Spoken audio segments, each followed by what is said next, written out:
Right guys, welcome back to the channel, and of course it is Imperial Knight Codex review time. Lots and lots of great stuff, and my guest today is Mike.eu from the Imperial Knight Facebook group. So Mike, thank you very much for joining me. Yeah, thanks for having me, mate. Not a problem at all. So, some exciting stuff in the Knight book. Obviously new characters, new big badass knights, lots of guns and lots of stratagems. It's exciting stuff. We've got a lot of new toys to play with. Finally going to have some good fun with the Knights in 8th edition. Make those Space Marines and those Chaos Space Marines tremble in their boots. Which, interestingly enough, the Renegade Knights aren't affected by anything that is in this book.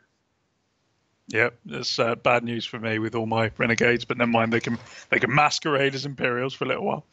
Well, if anything on the Warhammer 40,000 community pages to go by, apparently Forge World are addressing it. So we'll see what comes of it in the Knight FAQ, which probably will be in 2 weeks' time. So, 9 different households on Mechanicus traits available, which is probably, I think, one of the biggest. It is the biggest. Yeah, Marines have got 7. Admech 7, yeah. Definitely the biggest.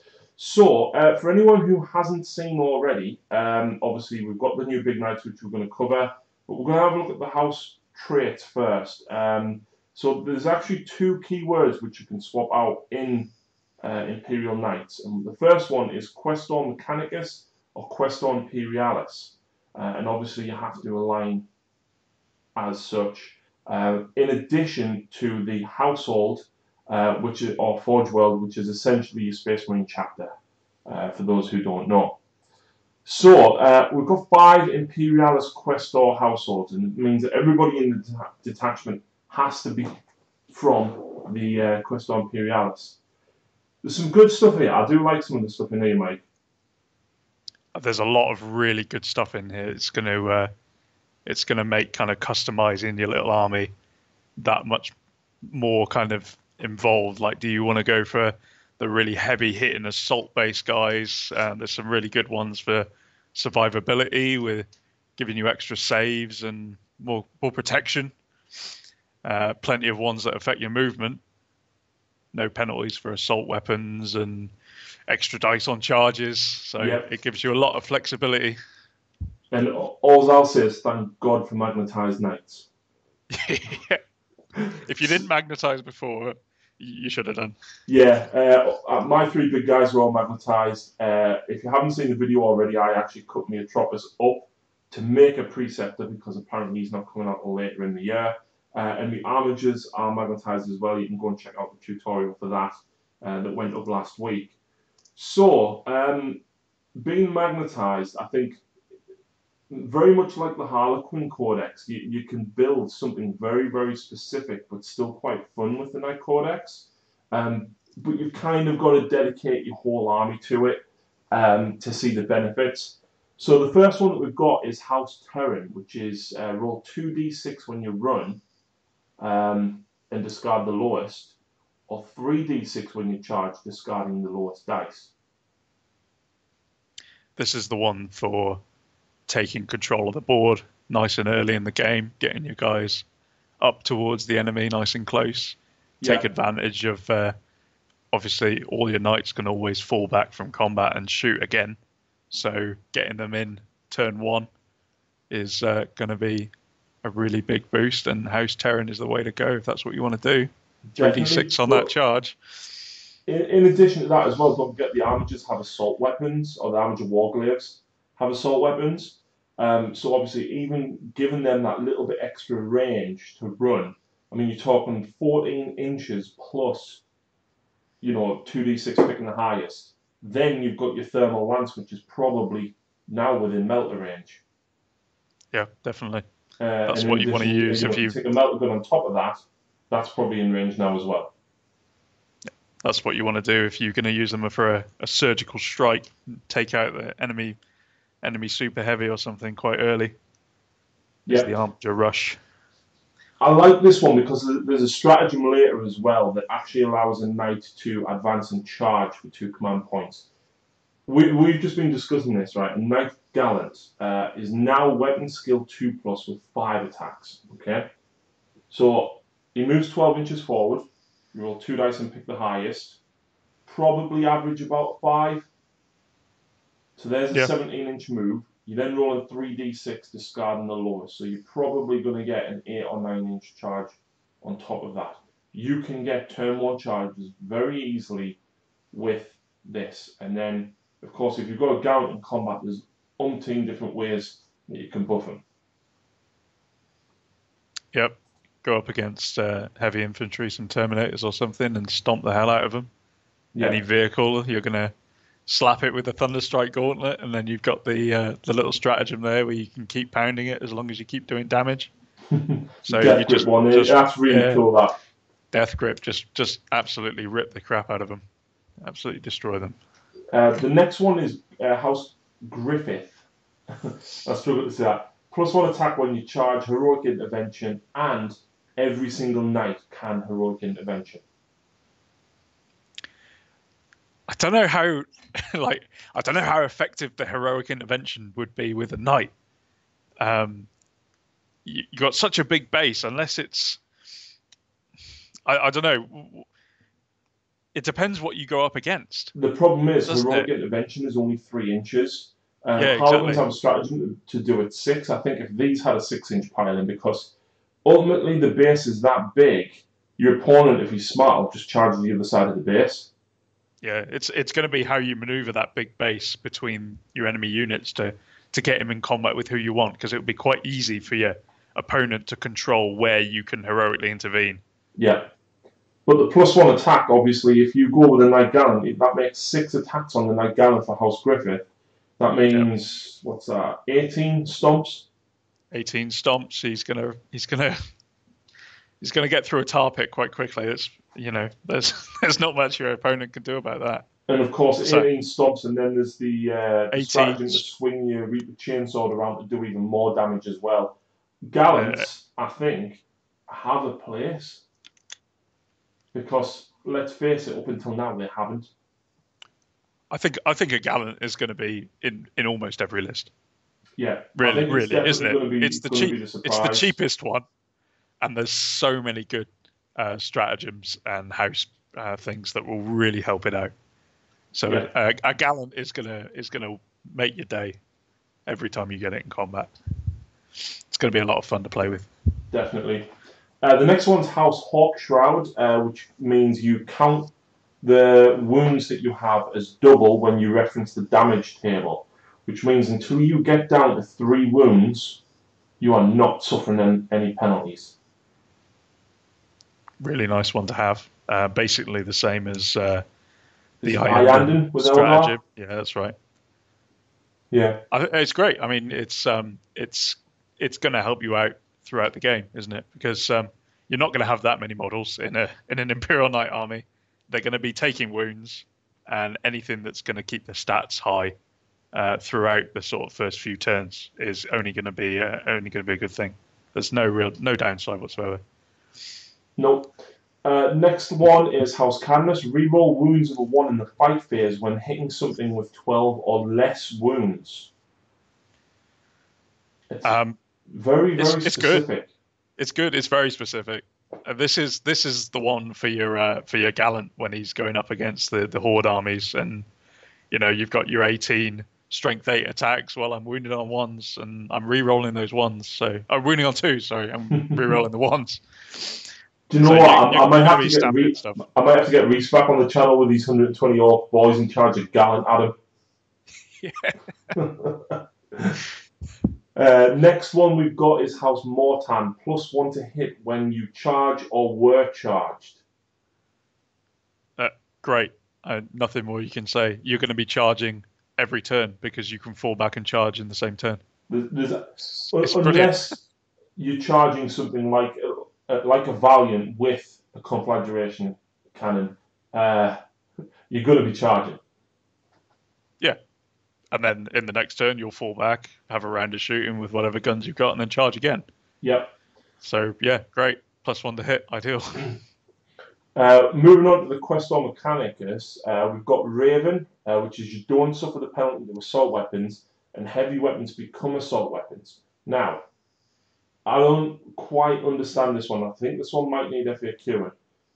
Do your heavy weapons become assault weapons? Do you then ignore the penalty to that assault weapon? You'd assume so by the ruling, wouldn't you? Does it mean any existing assault weapons you ignore, and heavies then count as assault, which you suffer the -1 point for your advance? Yeah, I can see how people will try and interpret it both ways. Because the sentence is broken in the middle there, that's what I think they've intended. It would be clearer if it was the other way around. Yeah. Heavy weapons become assault, and then assault weapons do not. So, because the heavy weapon becomes an assault weapon at the start of the game, effectively, doesn't it? Yes. Like if you were writing the data sheet at the start of the game, you would go, right, House Raven, that heavy weapon is now an assault weapon. But exactly, then the like penalty doesn't apply until you actually shoot the weapon. Exactly like what the Dark Ally do with the Dark Lancers. Next one is Tyrannus, which is essentially 6 upfield more pain. So it's Ulfwear. Yeah, exactly. Or Iron Hands, or yeah, and when you've got 28 wounds on a model, or 24 wounds, you're going to be rolling a fair few sixes. So that's gonna be a nice little survivability trait for you. I don't think I would take that over some of the more assault-based ones, just based on how good knights are in combat now. Yeah, there's certainly nothing wrong with it. It's just I prefer the others. It's not a bad one. I mean, if you are going pure Mechanicus, then you don't get the Terran and Griffith ones, which I would probably take over Tyrannus. But it's certainly a good choice if you do want to go pure Mechanicus. Yeah. The next one I'm going to skip over and come back to, but the final one that's in the book is Vulcar, which is reroll ones when shooting the closest enemy. Another very specific one. It is. I'm not sure I would take it. Really? I think it's very good if you are a strategic player and you can move your knights and manipulate them into the right position. You've also got to seriously think about the order of firing. For example, you might have a knight placed further back in your deployment zone. You might have a crusader further forward. And there might be just like a couple of orc boys in the way or something like that.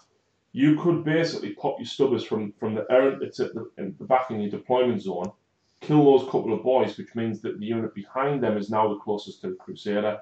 You've got to think about your order with them. Yeah, absolutely. It's a very tactical one. I think it's geared mainly towards concentrating your firepower and attacks. Like you charge a unit, next turn you fall back, you shoot everything into whatever survived. You're going to be wiping out one unit at a time, basically. And it's not going to work too well if your plan is to charge in and get your stomps and that on weak infantry units and then still be able to shoot at vehicles and other sort of more dangerous targets, because you're not going to get any benefit from it. Yeah. But not just that, obviously, if you kill the closest unit and shooting, your charges then further away. Yeah, of course, yeah. And then the last one, my favourite, of course, House Crast. Reroll hit rolls when you charge or are charged and heroic intervention. You always get the reroll failed hits against Titanic units. There's nothing bad about this at all. No. Again, because you're always going to be charging. Yeah. What was one or the other? So either you're going to charge in or they're going to charge you. The only time you're not going to get the benefit is if you charge in, you get your reroll hits. If your opponent does not retreat next turn, you're not getting the rerolls then. That's it. In that round of combat, no. In that one round. But yeah, that's right. Does your opponent really want to stay in combat with a knight? Probably not. So I don't see any downfall at this at all. But do you know what? I really, really wish I had a couple of more Chaos Titans so I could do, a big army versus a big army. But I've only got the Khitan and the Brass Scorpion at the minute. I got 5 I could bring up. We'll do it one day. Yeah, if you went 6 hours away. Well, yeah, never mind. Probably more. Details in it. So really, really cool house traits there. Now, interesting enough, we've just looked at all the Forge World Knights as well, and all of the Forge World Knights have the Imperialis keyword, not the Mechanicus keyword. So they can't be taken in House Krast, Vulkar, Tyrannus, or Raven at the minute. But hopefully that'll change with the release of the FAQ, because let's face it, you're pretty much saying, half of you knight players now can't use your nice pretty knights. Yeah, and it's a real shame. It's got to be a big oversight on their part. It can't be. It's obviously not deliberate, but you would think they would try and get more synergy between the two factions that are most kind of closely aligned, the Mechanicus and the Mechanicus Knights. I think it's definitely an oversight, because obviously in the AdMech book they do all have Questor Mechanicus, and then you swap out the household keyword. Whereas obviously the Questor Imperialis ones are in the new Knights book, of course. So I think it's definitely an oversight, because the Forge World Index was wrote before the AdMech Codex. So I definitely think it's just an oversight. Yeah, and you've got the the Master of Machines ability on Detect Priests, which specifically applies to Questor Mechanicus. Exactly. And in this case, it's not going to help you at all. Not at all. Not at all. Not for now. Interesting stuff about the detachments as well. So they've worded the detachment a little bit different. They've said an Imperial Knight Lancer detachment must have 3 Questores. I believe they've already confirmed Serasis Counts or Dominus Knights to gain the benefit of the 3 command points. And that's to stop people spamming Warglaives. But realistically, right, how much is 3 Warglaives now? 340, 520 points, right? You could probably fill an Imperial Guard brigade for that. Yeah, I mean you can run an Imperial Guard battalion for 150 points. Yeah. So it's it's not like people are going to be 10 command points for 300 points. Yeah. I don't see a problem with them saying if you take 3 armigers, you get 3 command points. I don't see a problem with it. No. I think they're being a bit too cautious with all the backlash they got over the farming potential of Imperial Guard. Yeah. A lot of people kind of digging the knife in there, saying that for that reason, Imperial Guard battalion, there you go, 5 command points, and it's cost me almost nothing.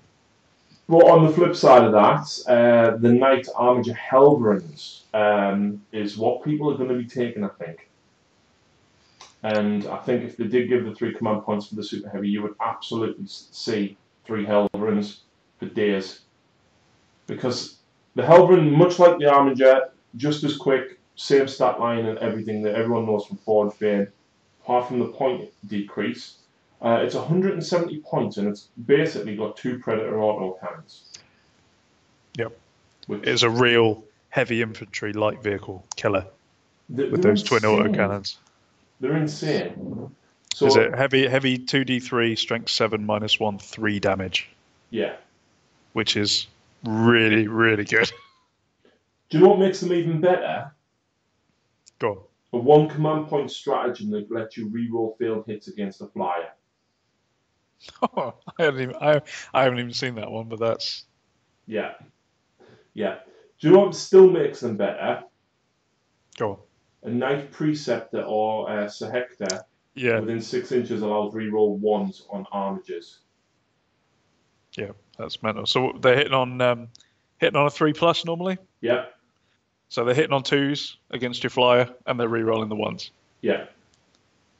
No, sorry, it's reroll failed hits against the flyer. Ah, right, okay, fine. But still, rerolling 1s and 2s against something that flies. Yeah. Absolutely. 170 points plus 4 or 17 for the Melter or the Heavy Stubber, and the Helverin ignores heavy weapons. That's right. It can move and shoot freely. Something 14-inch move, range 60, 4d3 shots. Yep. Something Insane. that a lot of other units that should have got did not get. I'm looking at you, Space Marine Dreadnought. Oh, absolutely, absolutely. I think this guy he's going to go up in chapter approved without question. Yeah, I agree. I think it's good that it's cheap. Had he been costed the same as what the Armigers were in Forge Bin when they came out, still pretty good. But for 174 points, it's ridiculously cheap. I think it's really nice, and it gives you that little. It's quite hard to fill a 2,000 point list with the Knights without being either a good deal over or a good deal under, and having them at that sort of 150, slightly over, gives you just enough leeway that you can meet your points limits, which is good. It's something needed. Something about half the cost of a Knight just to fill in the gaps. Definitely. The other Knights that we've got, obviously we're not going to go over all the 5 standard Knights that everybody knows, because everybody knows what they do. We'll touch on the Forge World ones, but we're not going to cover them specifically because they're not in the Codex. But anything that we can think of that's cool, we will mention it. A couple of things that I wanted to go over were the new Dominus Knights. Yes, please. They are fantastic. Wow. So I was at Battle Bunker at 1,000 point tournament at the weekend, and obviously the pre-orders went up. So I went to see Justin, and I was like, Justin, I want to order me Knights. He went, what do you want? I went, box of Helverins, a Valiant, a Castellan, Codex and the cards, please. He was like, really? Yep. Go for it. So the Castellans, interestingly enough, and I don't know if this applies to the... it doesn't say if it... weapon skill 4+. So yes, they're not great. They're not great fighters. They're not geared as much for combat. They are they're shooting platforms, aren't they? Absolutely. Walking battleships. 28 wounds instead of 24. Just because they needed an extra 4 wounds. Why not? Yeah. 24 wounds, that's not enough. Give them some more.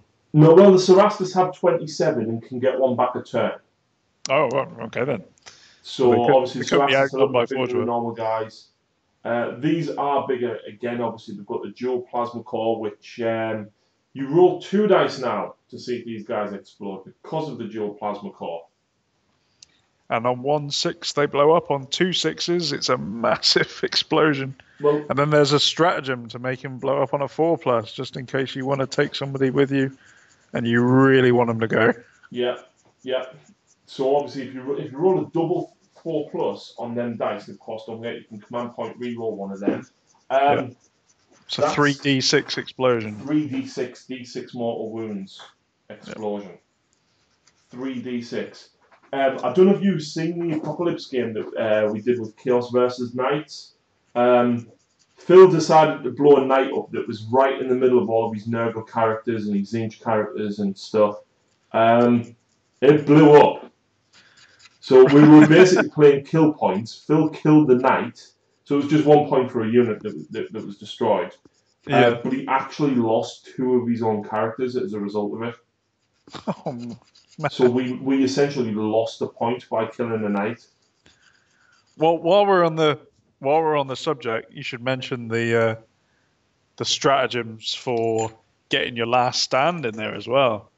Like you could see it being a kind of legit tactic to go just full on, banzai charge right up the middle, do as much damage as possible, and then when you're taken out, you've got the one stratagem that lets you get a full round of shooting or attacks. Yeah.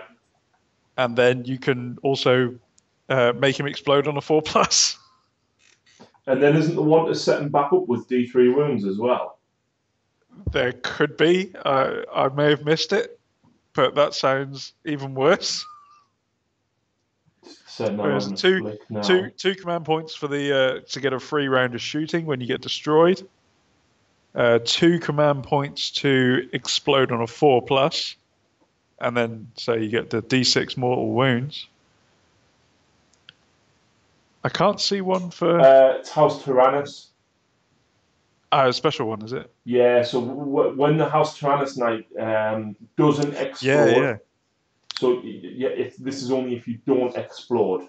Mm-hmm. On a 4+, you can set it back up again with D3 wounds. Cool.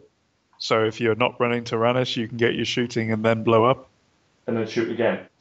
And then shoot again. Or if you are Tyrannus, you can just bring him back. Yeah. And shoot and charge. Mind you, you will be on your low profile for all that. But then surely you can just use, no, it's a Mechanicus. Only one Machine Spirit Resurgence. Yeah, that's right. Top bracket. Yeah, so you couldn't use that with Tyrannus, unfortunately. It's still interesting combos. Still a very cool idea, just to, have your death or glory charge. Yeah. And do a huge amount of damage. Yeah.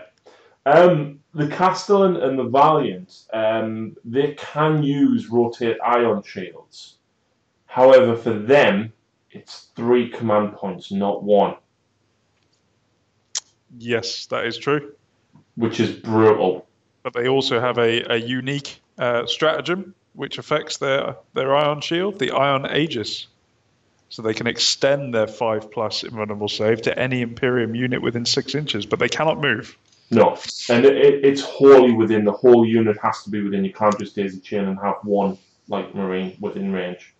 No, that is right. But we want to talk about the guns. Yes, please. Points wise, the Castellan and the Valiant are 520 base. You then pay for the Shield Breaker missiles on top, which is 12 points per missile. And then the Siege Breaker cannons are 35 points for repair. That's right. And none of them are bad. None of them are bad at all. When I look at the Plasma Decimator, which is on the Castellan, right, I don't really think much of it. I'm not a fan of the new Primaris Plasma. People love it. I don't. I don't know why. It doesn't do enough damage for me. It's fair to say it's a little bit generic, I think. The either 1 damage or 2 on an overcharge. Even the Redemptor is it a bit weak on something like that? Do enough with the plasma. No, I would rather take the Gatling cannon on a dreadnought, and I think I'd rather have a Gatling cannon on the Castellan of some sort. Yeah, it would be nice if you could have had like a giant Gatling cannon on him instead of the Plasma Decimator. Kind of like what you can swap the Knight out with the Heavy Onslaught Gatling cannon. Yeah, exactly. It would be nice to have one anti-infantry and 1 anti-vehicle weapon on both Knights, but just make them very different. Mm-hmm. And in this case, I would have a big Gatling cannon and then the Volcano cannon on the Castellan. I think that would be a nice loadout. But the Plasma's all right. Yeah, so it's really not terrible, but it's heavy not 2d6, amazing. so it's got the range, strength 7, -3, 1 damage. 2d6 shots is fair, but I don't know. Strength 7 for me is neither here or there.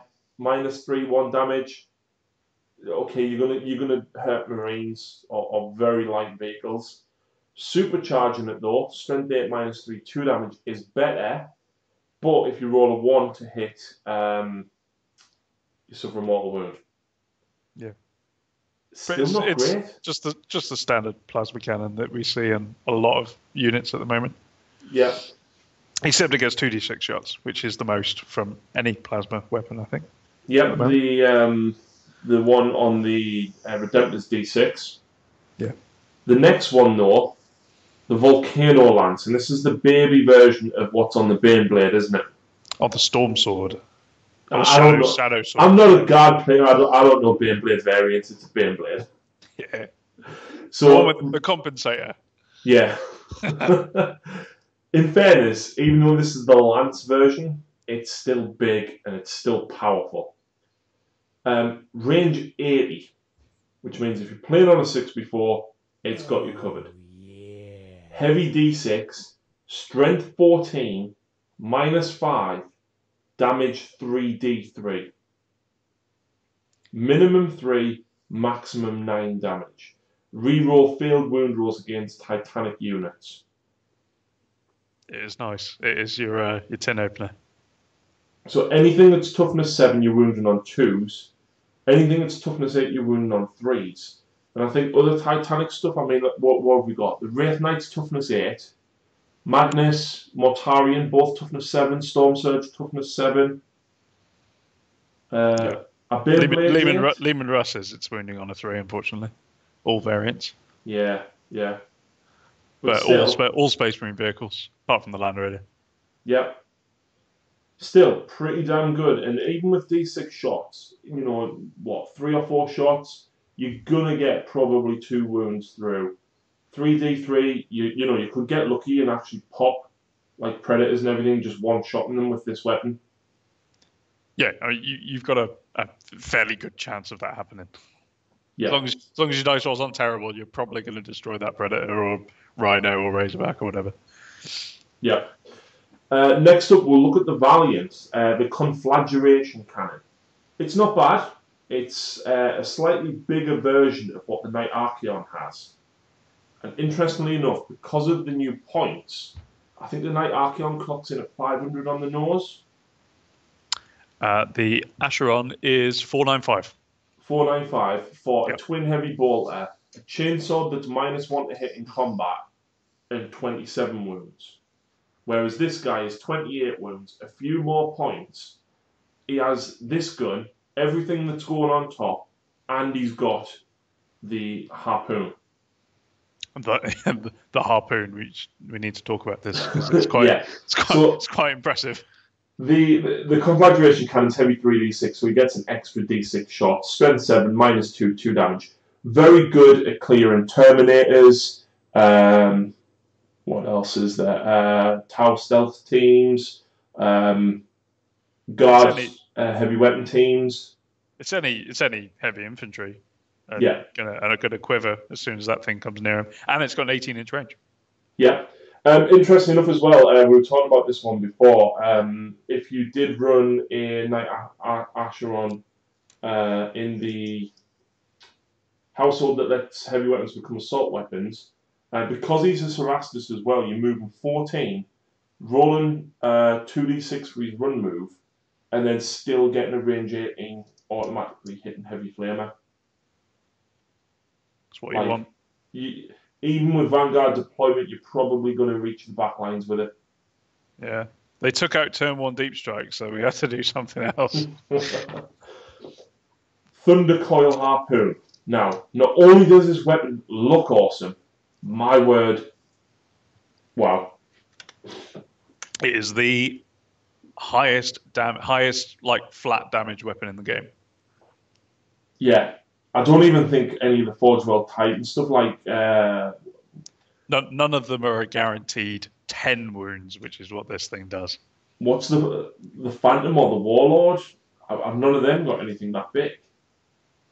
I mean, they've got things that can do 10 damage. Definitely, they can do more. But there's nothing that has a guaranteed 10 damage like this. Yeah, and I think I've only seen one other weapon with a -6 AP. Correct us if I'm wrong, but the Necron Doomsday Arc might be AP -6. The Doomsday Arc, and maybe the Void Scythe, the Necron Relic as well. I think that's probably it. I think that's 4.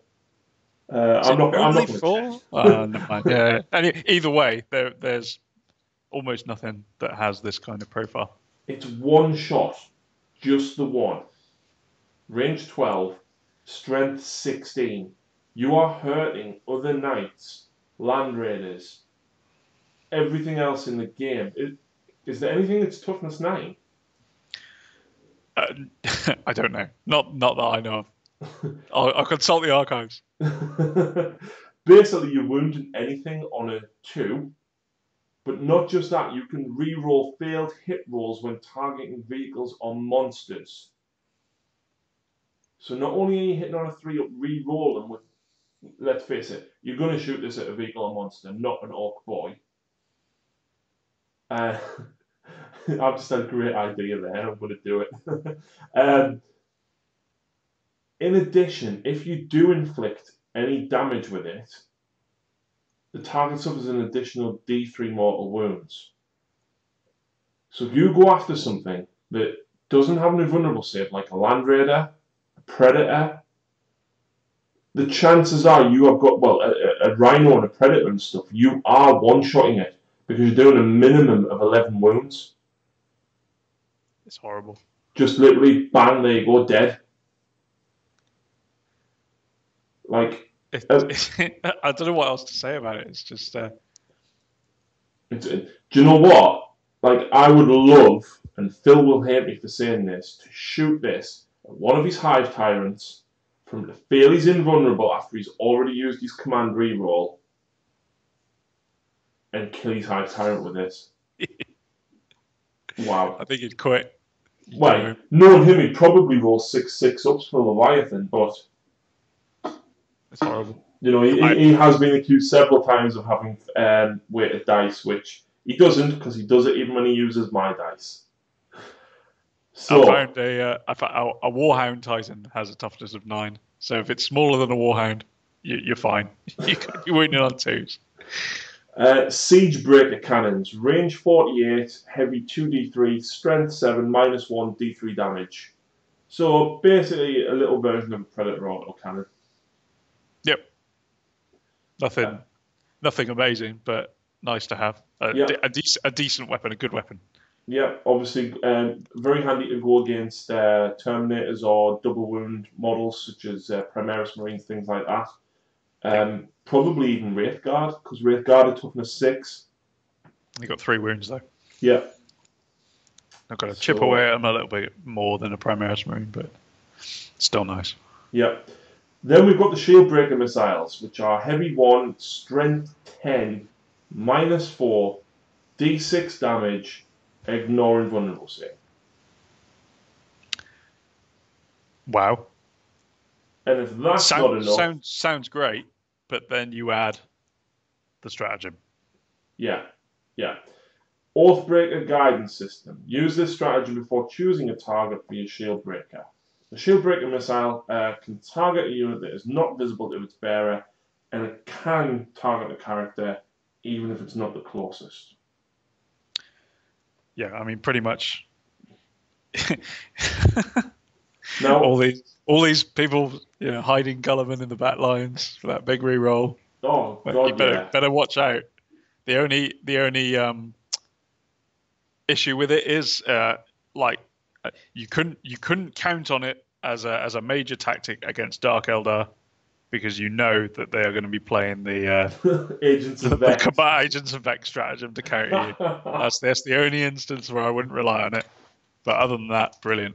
Oh, do you know what? I might have to force Lucy to play Dark Eldar with their what's it called? Cabal of the Black Heart with 3 Ravagers, the Archons stuck behind there with the writ of what's it called, the reroll ones, and just got right. See him with his 2 vulnerable save.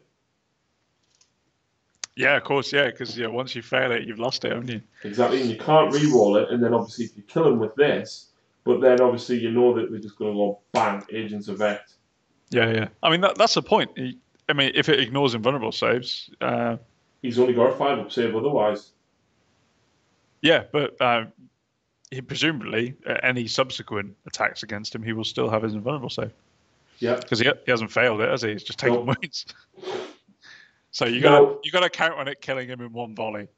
Yeah, which d6 damage, you can command reroll the damage, but realistically, let's think about this, right? So you've got to hit on a 3 if you're not damaged.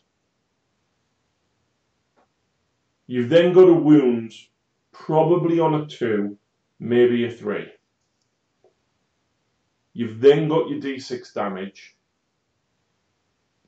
And even if you spend the 2 command points to use the Oathbreaker Guidance System, that's still a lot of ifs. Yeah. Got to get lucky. But when you do, it's going to pay off. Yeah, but nice. It's 3, 2 command points minimum, 3 if you spend a reroll out of probably only 6 that you've got. Granted, you might have 11 if you take a guard detachment as well. Yeah.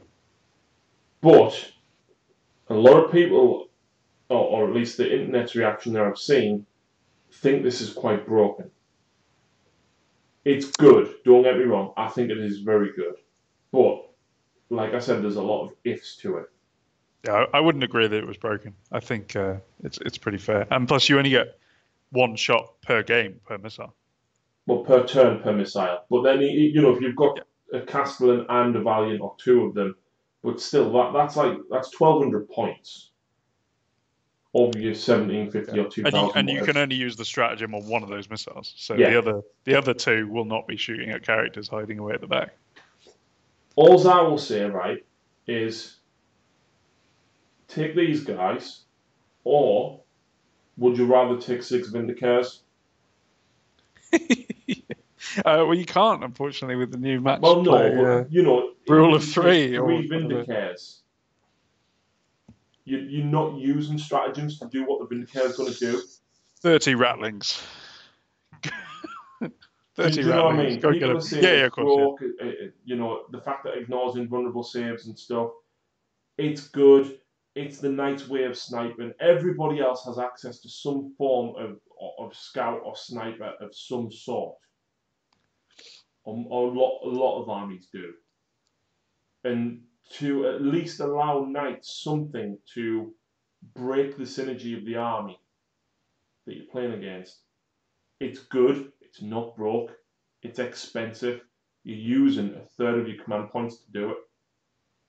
Yeah, absolutely. And with the amount of really good stratagems that the Knights now have, it's a big thing to spend 2 on a chance of killing the character. And the stars have got to align to do it. They do. They do. You've got to rely on those good dice rolls, otherwise you've just wasted the 2 command points. Yeah. On the subject of the value, before we move on as well, if I can, when I build mine, I am definitely not putting the harpoon in the tip. I'm going to have it dangling on a chain. Oh, you're not going to impale it into whatever model you shoot at then? No, I think I'll definitely have action a chain on it and have it dangling down by his foot. I wish that they had added something where you could actually hook, like maybe a Titanic enemy or something. Draw them to within an inch of you. That would be cool. It would be good fun.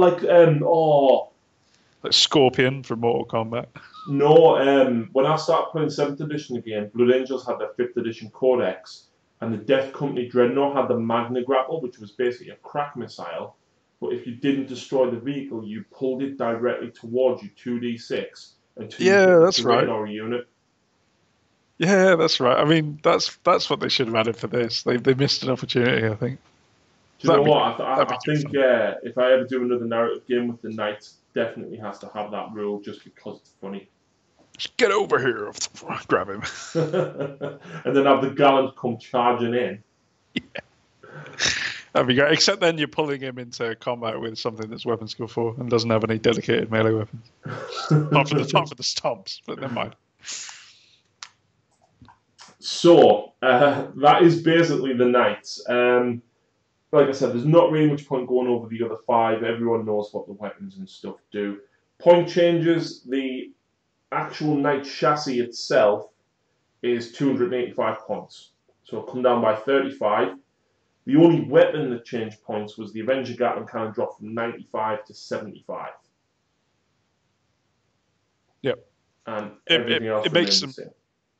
They had to do something with the points cost for Knights, because that was the issue with fielding them before, is you didn't get enough bang for your buck.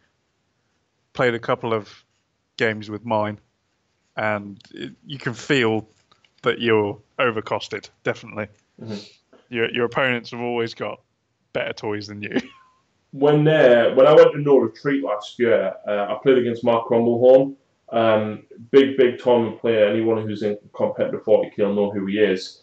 And I drew Harlequins. I took my Harlequins versus his Knights, and said the only reason he took them was because it was easy, and he literally took them on the plane in his backpack, wrapped up in some bubble wrap and stuff. He had 3 Knights, Grey Fax, 1 Vindicator, 1 Calidus, and 2 Eversaw. and that was his Right. 2,000 point army. That's mad. Yeah. And do you know what? Even though Harlequins were incredibly overcosted then, I didn't even have a competitive list. I had Void Weavers and Death Jesters in it as well as the Solitaire. I actually Yeah. killed one knight and nearly killed a second. I very stupidly forgot that you don't need line of sight to charge, and could have took out Grey Axe, but totally forgot. Oh no. Yeah. So, yeah, the fact that I've managed to squeeze 4 full-size knights and an armiger into 2,000 points just goes to show that even though it's only a 35-point reduction per model, essentially I'm getting, what is it, another 140 points, plus the 20 points reduction on that is 160, which is essentially put me Warglaive in Yep. for free. That's what we needed. So, Warlord traits. There's a lot of very good ones. There's a lot of very good relics. The first and obvious one is Cunning Commander. It gives you a free reroll per game and gives you 1 command point.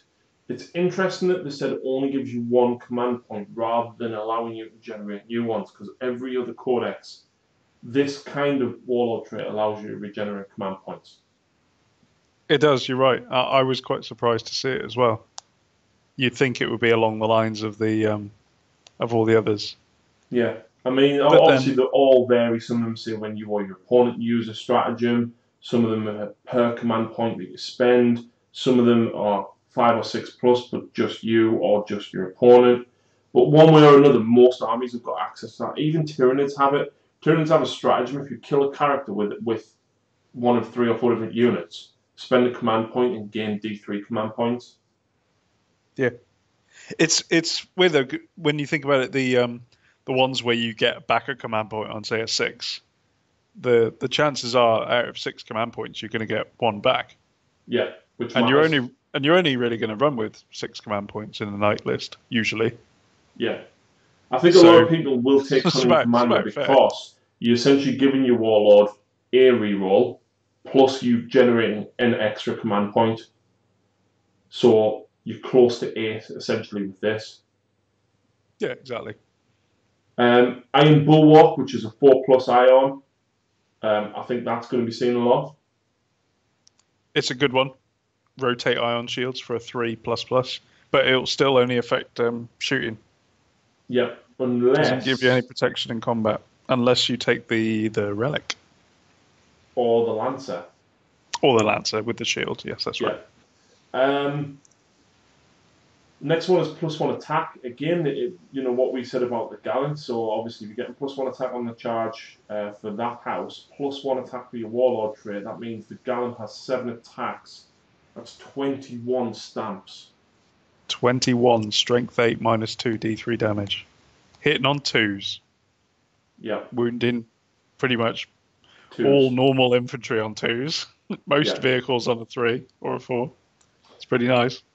The next one kind of goes back to what I said about the maneuverability. So +2 to your advance and charges for your Warlord and anybody from the same household within 6.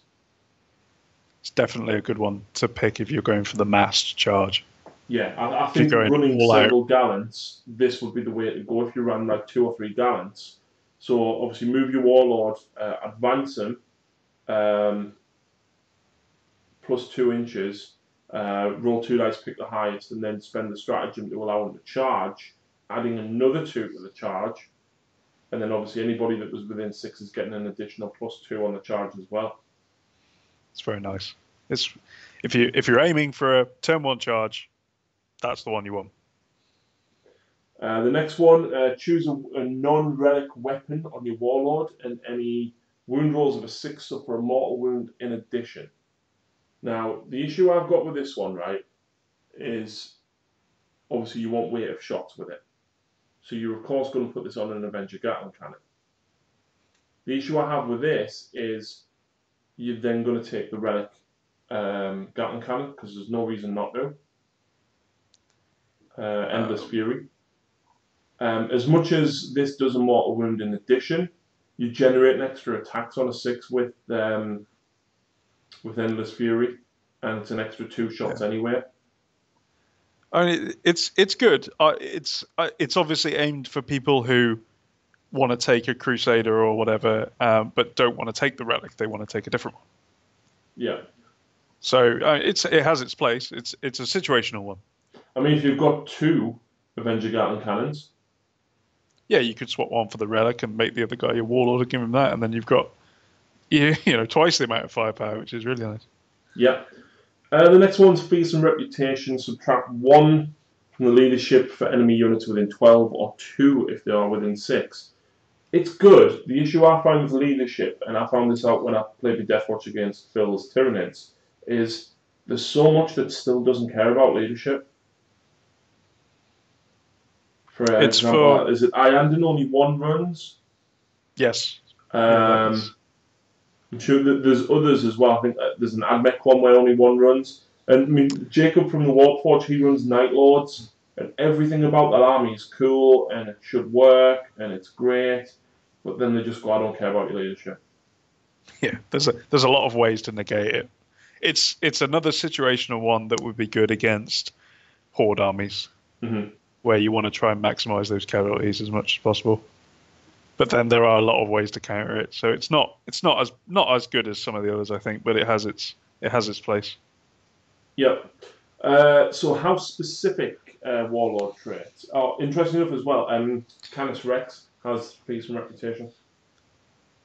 Yes, that's his fixed one that you must take with him. So. Oh, and I've just realised we haven't even covered the Knight Preceptor. We forgot all about it somehow. So it's basically a normal knight, apart from it allows reroll 1s for armature units within 6. And he can swap out his pintle-mounted weapon, or shoulder mount, for a multi-laser. It's a little upgrade. Maybe a lot of people will probably call it an unnecessary upgrade. But if you want to run a laser knight, then awesome. It's pointless. It's not pointless. It's strength 6. You get 3 shots. It's basically a slightly better. It's a slightly better stubber. Yeah, I mean, people aren't taking the Imperial Knight for the stubbers. Let's be honest. No. It was great in the previous editions where you had to shoot at a target before you could charge it, but now it's just a lot of people will probably forget about the stubbers, to be honest. Yeah. But I want a laser knight, so I'll take him with the laser cannon and the multi laser. Yeah. So the Receptor has a laser impulsor, 36-inch range, 2d6 shots, strength 6 minus 2 d3 damage. So pretty good at sort of elite infantry killing. So again, like your Terminators, your Primaris Marines, things like that. But where it comes into its own is within 18 inches. D6 shots, strength 12, minus 4 d6 damage. It's nice, and it fits the whole, the noble charge. You want to get in close, and that's when the weapon really shines. But it does have that option that you can still pick off, some reasonably tough enemies from a distance if you need to. But it's really going to shine when you get up close and personal. And then the Preceptor comes with a Thunderstrike Gauntlet as standard. Can I swap it out though? Can you? Sure. Just a second.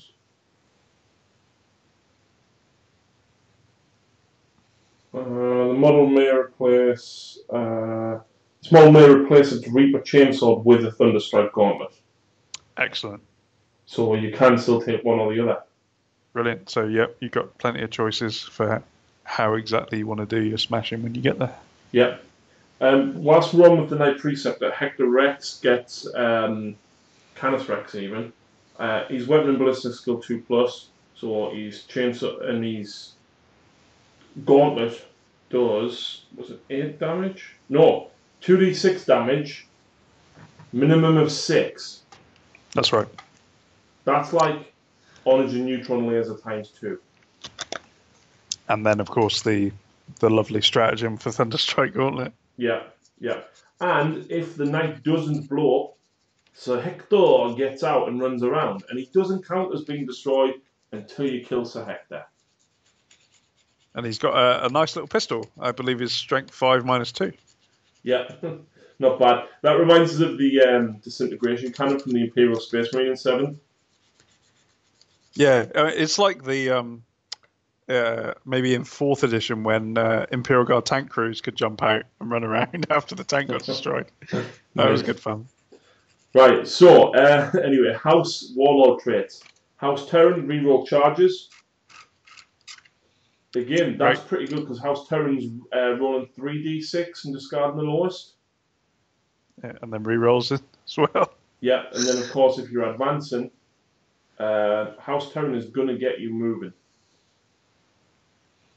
House Griffith, roll a dice on a 4+ after you charge enemy unit within an inch suffers D3 mortal wounds.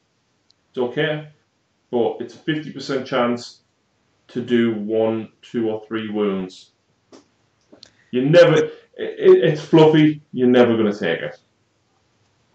Yeah, it kind of goes with the house trait of maximizing the amount of damage on the charge. You've got the extra attack. You've got this extra chance of mortal wounds. They're very fluffy for they smash into the enemy at full speed. Realistically, though, would you rather have a 50% chance of doing D3 mortal wounds, or would you rather have +1 attack, which is 3 attacks with your stomps? I would take House Griffith and the Warlord trait, so I can have both. No. I mean the +1 attack Warlord trait. Oh, I see. Yeah. Of course. Yeah, you'd rather have the extra attack. Exactly. Sure. Every time. Yeah, it's a fluffy one. House Hawkshroud, before the first turn, select an enemy unit. Your Warlord gets +1 to hit against that. It's basically a copy of the Old Grudges trait from Imperial Guard. Yeah. So you set your Crusader up, your opponent sets Mortarion up on the other end of the table, and you go, yep, I want +1 to hit against him. I want a piece of him. Which, of course, if he's casting that Sight of Power, which gives -1, essentially then cancels it out. But you're still getting your normal ballistic skill then. Yeah. It's what you want to bring if your enemy is bringing super heavies and Primarchs and things. If you've got something that needs firepower to take down, definitely worth it. Yep. Next up, we've got Cadmus, which is reduce the damage that you suffer in the fight phase by 1 to a minimum of 1. Keeps you alive a little bit. It's okay. Yeah, it's not a bad one. It's going to be good against Hammonators and things that are doing like a flat amount of damage. Yeah. House Mortan, -1 to hit at range 18 inches. I'd say this is probably the weakest one out of all of them because of how effective Imperial Knights are in combat. Yeah. You're going to want to be in combat 90% of the time, apart from the Dominus and the Valiant and the Helverins, everything else. But saying that, right, you run. I say Vanguard deployment because I think it maximises the distance from one deployment to the other end. You stick a Dominus, a Castellan, or a Crusader right in that back corner, right? Stick 3 Knights 12 inches in front of them, well, even a bit more than that. Your opponent can't deep strike in that gap because it can't be within 9 of an enemy model. Yeah, that's right. They're always at -1 to hit them. Yeah. It's not bad. But I wouldn't say it's a particularly good one compared to, say, like Terran and things like that. It works really well if your Warlord happens to be a Dominus or a Valiant. Yeah. House Raven is +1 to your saving throw for weapons with an AP of -1 or less. So no AP weapons and AP -1, you get +1 to your save. So yeah, you've got 2 it's all right. Sorry? It's all right. Yeah. Especially against small arms fire. It's another one that's not amazing, but I took my Knight Archeon to a tournament last year, and the guy I played against had 3 Elysian Vultures, with that Right. 40 shot strength 5 Gatling cannon.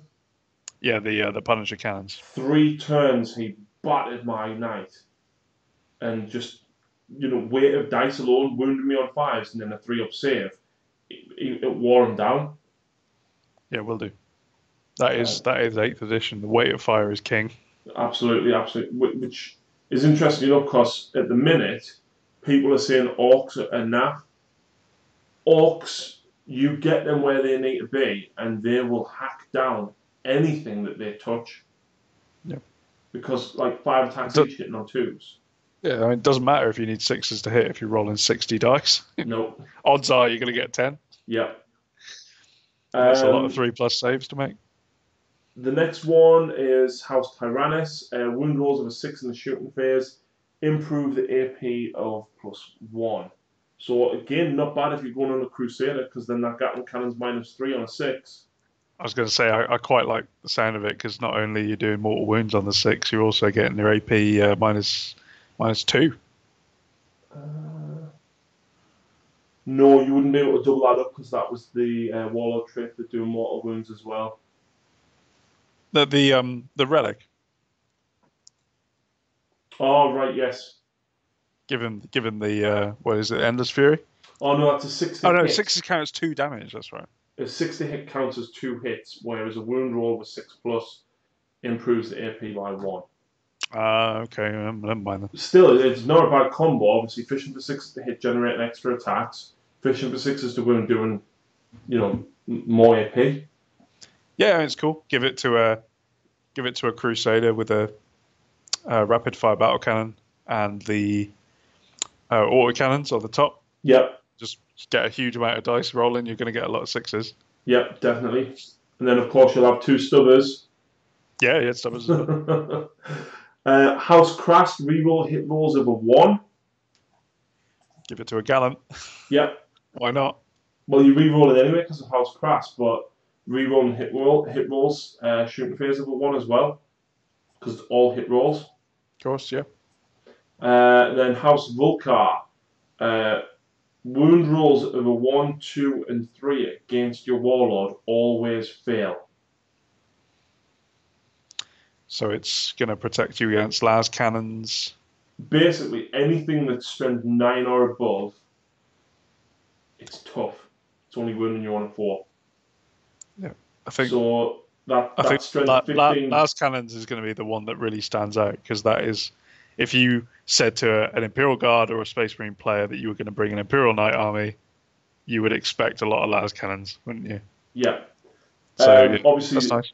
A Bloodthirster of Unfettered Fury, or Infinite Rage rather, is like strength 16 or 17 on the charge. Yeah, Imperial Guard Shadow Sword, strength 16. Yeah. It's going to wound you on a 2, but not this guy. It's going to No. wound him on a 4. It's handy, it's very fluffy, it's cool. Right, moving on to relics, and again, there's so many Warlord traits that you can combo these up with. Sanctuary gives you a 5++, even against melee attacks. So it's the only way for your Questoris or Dominus to get a 5++ in, to get any kind of invulnerable save in melee. Yeah, but that Gallant that we've mentioned that's going to be charging up the table all the time, he's now got 5+ in combat. Yep. It's definitely up there as one of the best ones, I think. Yeah. I think you'll see that one quite a lot. Traitor's Pyre, gives Conflagration Cannon reroll wounds, and I believe it's 3 damage. It is. If you've seen the Tabletop Tactics Battle Report, Bourne very, very bravely charged Mortarion at the night and survived. And there was he charged the Demon Prince at the knight that was stood next to it, and Lawrence used a stratagem to allow the knight to overwatch. It's great. It's if you take a Valiant, you want to take it, don't you? It gives you. I mean, it makes it much more effective against vehicles and things, and against infantry, it's gonna rip through them so well. Definitely. I mean, obviously, even if you are running the knight in the middle of the table, If your Crusader's not far behind, you fail to charge, your opponent comes in, goes to charge against the Valiant. You know, he's not going to be that scared of the Overwatch from a Gallant, sorry. You just go, okay, the Crusader's within 6 inches, I'm now going to Overwatch with the Crusader. Yep. So not bad at all. I think that one was 2 command points. Yeah. We've then got Call's Wrath, which is the plasma decimator that goes on the Castellan. This is good, right? Strength 8, -4, 2 damage flat. So it's permanently overcharged without rolling 1 to suffer a mortal wound. It's like we were saying before, where the plasma cannon was a little bit underwhelming, but make it this plasma cannon, yeah, and it's suddenly much juicier. Because overcharged, it's strength 9, -4, 3 damage. Yeah. So make your Warlord of House Krast, give him the Call's Wrath, and have him overcharge every shot. There you go. And suddenly you've got basically got him a D6 shot las cannon, haven't you? Which actually, that's quite interesting with House Krast, because you've then got the Volcano Lance, heavy D6, and obviously rerolling once to hit. Yep. Shieldbreaker missile. Yeah, everything. Yeah. Yeah. So not bad. Endless Fury, we've mentioned a few times. Heavy 14 Gatling cannon instead of heavy 12. 6s to hit count, 2 hits. It's cool. You're probably going to get 2 or 3 6s reliably, which basically makes up for the misses that you're going to get. That's right. The Sated Armour gives you a 2+ armour save, basically improves your save by 1, but doesn't affect ion shields. Yeah. If you know you're going against small arms fire, it's good. Yeah, it's fine. If you take it with the House Raven Warlord trait, then I think it becomes much better. Mm-hmm. But as it is, it's all right. We've also got Helm of the Nameless Warrior. Gives you +1 to hit in the fight phase. Again, it's nice. It's a pretty generic thing, really. Nothing that jumps out at me as a kind of this sounds great. The issue I've got is there's so many things that are pretty good that like I want multiple warlord traits. A lot of these relics are good, and if it wasn't for the fact that I only had 6 command points, I would quite happily spend 3 to take 3 relics. Yes.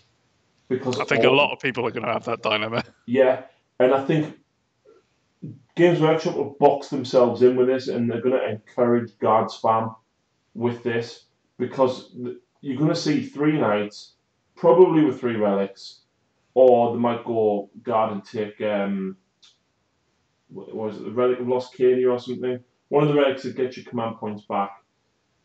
The Kurov's Aquila, which gives you relics when an opponent uses stratagems, and the Grand Strategist Warlord trait lets you get your command points back on a 5+. Yeah, so I think you're going to see stratagem farming or command point farming with guard. Yeah, because everybody wants these cool relics. You're going to see it, unfortunately, and as much as it sucks, I think they've boxed themselves in, and you're going to see 3 knights and a guard battalion all over the place. Yeah, I agree. The next one, we've got a Relic Storm Spear, which allows you to reroll failed hits. So that's pretty cool, considering it's strength 8 and D6 damage. Yeah, it's quite nice. I like the Storm Spear.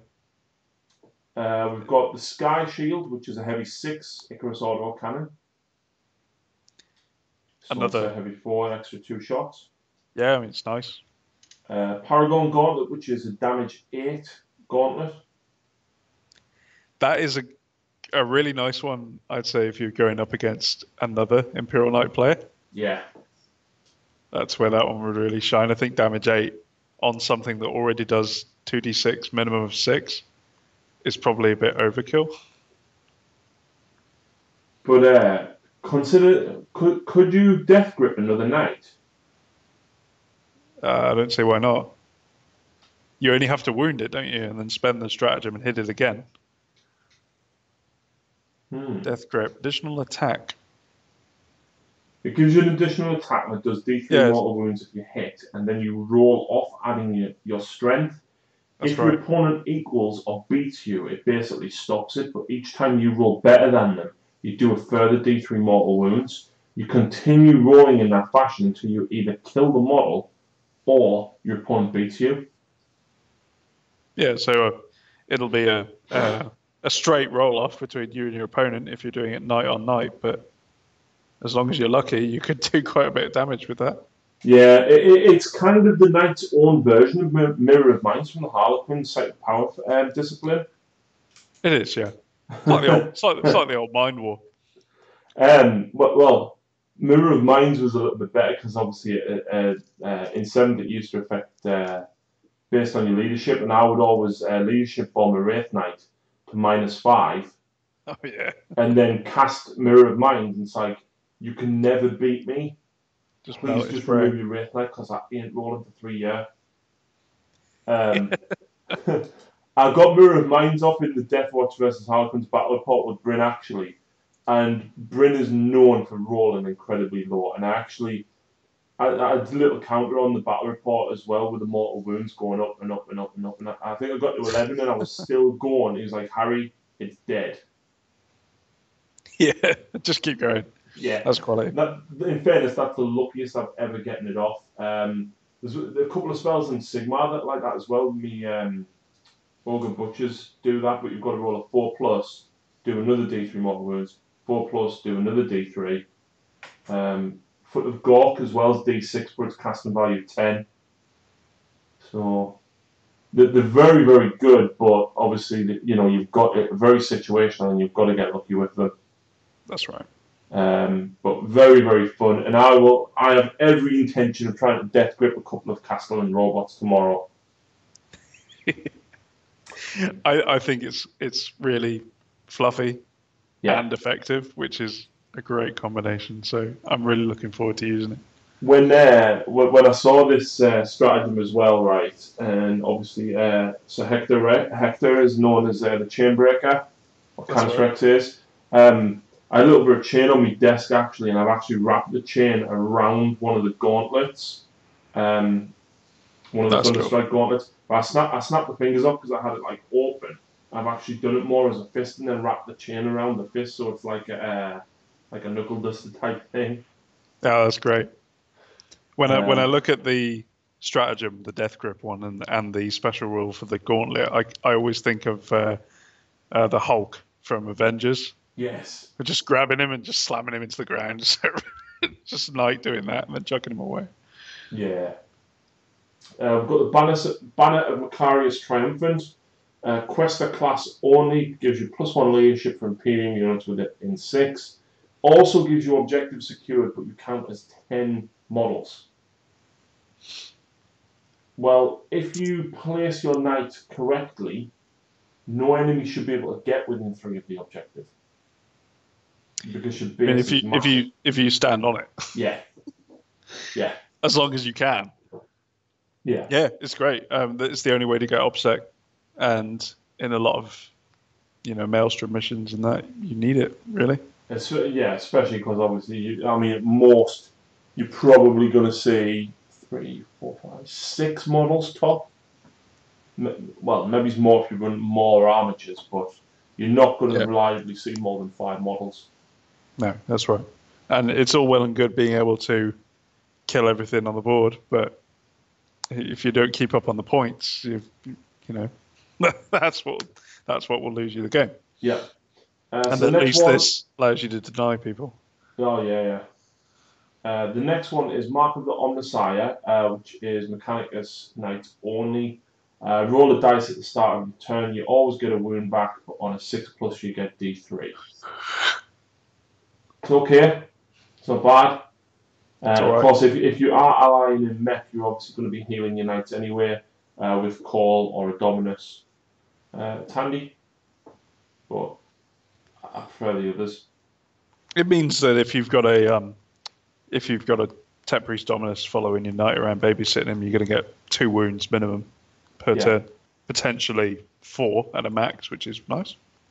Well, it depends, because if you... but yeah, that's a relic, isn't it? I was going to say, because there's plenty of warlord traits and stuff that let you, like, re-roll the D3 and give you +1 in the AdMech book, but I don't think you can mix them like that. Helm Dominatus. At the start of the shooting or fight phase, choose an enemy unit that the Dominus class can see. You get +1 to hit with any armored units whilst they're within 6 inches of the big guy. So it's good for having a bit of like a pack mentality kind of thing going on there. Yeah. The Dominus with his little babysitters and just pointing out who he wants them to shoot each turn. I like it. +1 to hit, but then obviously if you re-roll them once because of the Preceptor. Yes. On them Helverins is going to be horrible. Yeah, it's going to be very nice. House Griffith, on the charge, 2+, you suffer D3 mortal wounds, and on a 6, it's a flat 3. Not too bad if you combine it with the Warlord trait. Nope, not at all. So you'd be doing 2 D6 mortal wounds, effectively. Yeah. Hawk Shroud, roll a D6 whenever you suffer a mortal wound in the psychic phase, and on 4+, it's ignored. I like this one. Yeah. Survivability. They did nerf Smite. It's not as good, but it's still a presence, and it's still a very good way of bringing down, difficult to remove targets like Imperial Knights. Yeah. So having a defense against it when you have no way of negating psychic powers at all is pretty cool. Definitely. House Cadmus, the target unit doesn't get the benefit of cover from ranged attacks. So it's okay, but I feel like in 8th edition cover is almost irrelevant. Yeah. Almost. I mean, very handy if you're shooting at a Vindicator Assassin or Space Marine Scouts or anything that gets special bonuses when they are in cover. But apart from that, it's not great. Yep. House Raven, reroll hit rolls of a 1 whilst within 6 of your Warlord. So it's another nice. And the House Raven trait doesn't have anything to do with combat. It's +1 saving throws, isn't it? So it doesn't synergize very well, but it gives you the same bonus that one of the other ones does, doesn't it? So it's kind of a mix of the two. Yeah. It's giving your Warlord a bit more survivability with a +1 save and allowing him to influence his minions. So it's nice.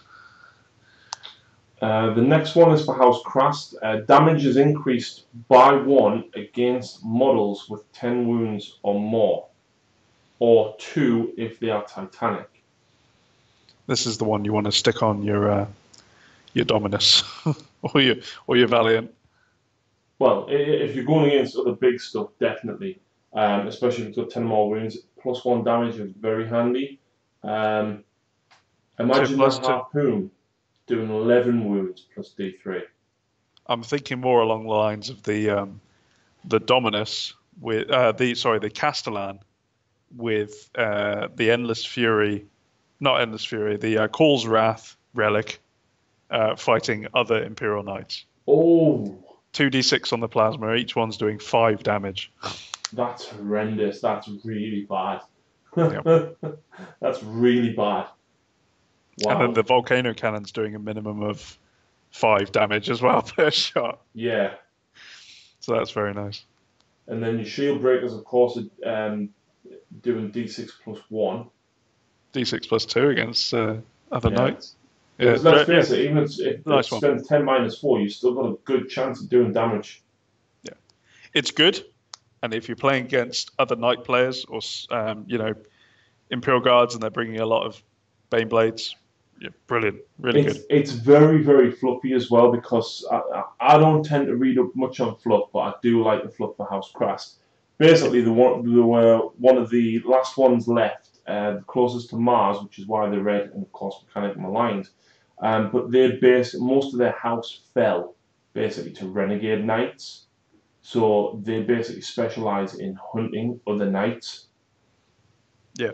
Which is why you're obviously getting the extra damage and constant reroll failed hits against other Titanics. So it's really fluffy. If you're going big models against big models in a game, so cool, so cool. And the last one. Before we go on with that as well, I'm just thinking there, Grey Knights players with like 3 Grandmasters in Dread Knights. Yeah, it's 12 wounds, extra +1, isn't it? Yeah, that's right. Yeah, I mean, great. The Call's Wrath is 4 damage against those and 2d6 shots. At what, strength 9 -4? Yeah. And then, of course, if you shoot that at one of them, the volcano cannon at the other, the shield breaker missile, and the cannons at another one, you can probably take out all 3 in one shot. I'd say it's a fair assumption, yeah. Ooh. You give me thoughts for a video here. The last one, Vulcar. Roll 2 dice for battle shock whilst within 12 of your warlord, and you have to use the highest of the 2 dice. It goes back to what we were saying before about leadership being kind of a bit hit and miss in this one as to whether you try. If you want to get the most out of affecting enemy morale, you need to invest a lot into it. Is the issue? Yeah, I found that with Eldar, because obviously in 7th I did the whole leadership bomb. So like I said, -5. There was ways I could get that -7, and then Psychic Shriek at a Wraith Knight. Yeah, which I did on multiple occasions. But I used to run Dark Eldar, Homunculus Covens, combined with the Armour of Misery, combined with the Mask of Sorrows from Harlequins, combined with the Hemlock, and then obviously Farseer to do Shriek, and Shadowseer for Mirror of Minds. There's still ways to do it. Obviously, the Harlequins still dish. There's one mask that gives -1. There's a Homunculus Coven, which dishes out -1 but can be buffed up to -3. There's relics for the Dark Eldar Cabalites, and then of course there's still the Hemlocks and everything as well. Combined with Psychic Powers, you could easily get somebody to like -9 leadership. But what use is it if one model's running? exactly. So yeah. We did mention Canis Rex a little bit earlier on. So free blades are a thing, and they're really complicated to use. But I think for narrative games, they're pretty damn good. So I think I've got this the right way. So you can choose 2 benefits or roll for 1. Or, no, sorry. No, the other way around. You can roll for 2 or you can choose 1. Yeah. But then you have to choose a burden. Or is it choose 2 or roll for 1? Yeah, it's choose 2 or roll for 1. And basically, the buffs are pretty cool. There's different ones. So you can increase your weapon or ballistic skill with one of them. One of them is you can heroic intervention within 6 inches. Get reroll 1s against enemy warlord. One of them's obsec, which are all pretty cool. You get them permanently. But the burdens are very, very dangerous. Yeah. So they won't always be in play because you do have to take a leadership 9 test every turn. Yeah. But when they do come in play, they're going to have a big impact on that unit's effectiveness. Massively. So there's one where you can't fall back. Your ballistic skill's always 6+. You always have to move closest to the enemy unit. Move to the closest enemy unit. And you've got to declare a charge against all units within 12. How does this work if you've got a unit 11.5 inches away on your left and a unit 11 inches away on your right? I believe you would have to declare against both, but then when you charge, obviously you have to end up within one inch of an enemy, so it would be up to you to pick which unit you actually move towards. Right. But for the purposes of Overwatch, they would all be able to shoot at you, which is where it's going to sting you. But again, that's not necessarily a bad thing, because yes, you have to move towards the closest enemy unit, but if you position yourself well, yes, you're going to take the Overwatch from them all, but you could quite easily, get charges that you may not have. If you've got a unit that's 3 or 4 inches away, you're reliably going to charge it. If you've got a unit that's 10 inches away, you might not want to declare in case you don't make the charge. But this is handy because you could then fit your base right between the two and still hit both of them. Yeah, if you're careful with it, you'll definitely be able to position yourself with your pile-in moves and that, so that you can plan your attacks. But I would prefer the choice of being able to do it. Yeah. Whereas this shoehorns you into doing it every time if you fail, and that's where it's not a good thing, I don't think. Yeah, I think the biggest burden that I really don't like the look of is it can't be affected by any stratagems. Can't use any rerolls, can't do anything. Oh, really? My least favourite out of all of them is not being able to fall back and BS of 6+. Yeah. Because knights can always fall back and shoot and charge, so you're losing half the power of your knight. Assuming you're not running a gallant. And that's huge. To be honest, that being able wouldn't to be a bad one to choose for your gallant. Oh yeah, choosing it on a gallant, fine. What are you losing? Your one heavy stubber attack. That's it. That's fine. Whatever, you can have that. But on a crusader, that would be devastating. Yeah. Yeah. So pretty cool, very fluffy. Been no announcement as to when Sir Hector Canis Rex and of course the Preceptor kit's coming out, but apparently what they're doing is they're basically going to get rid of the Errant Paladin kit, which to be honest I think they should have anyway when the Warden came out. But now I think they're going to get rid of the Warden kit as well, and probably just have an Imperial Knight kit with both upgrade sprues in there for a slightly larger price. Rumoured £100, but obviously you're getting all of them weapons in there as well. Yeah, I believe that I saw a post from Warhammer 40,000 TV or whatever the social media account is, saying that it was going to be included as a new sprue as part of a new knight kit. Yeah, but it's so interesting because obviously they brought Renegades back out, which might be to simply shift some of the old stock. It could be. They have redone the box art, haven't they? Yeah, and swapped the terrain, which we haven't talked about. No, we haven't mentioned that. Should we leave it that way? No, let's go for it. So the new terrain piece is part of the Mechanicus-themed terrain sets that they have been releasing sort of slowly over the last couple of years. The most recent other pieces were the plasma conduits, I believe, and this is the first thing since then. Yeah. And what it is basically a docking station for your Imperial Knight, which will allow them to, in the fluff, rearm, recharge their generators and all the other stuff. But on the tabletop, it makes, I believe you cannot do anything when you first dock. Is that right? That's right, not a thing. You dock in, you cannot shoot, charge, or fight or anything like that. But then the following turn, you have effectively a knight on steroids. Because you get all kinds of crazy bonuses that you can choose from.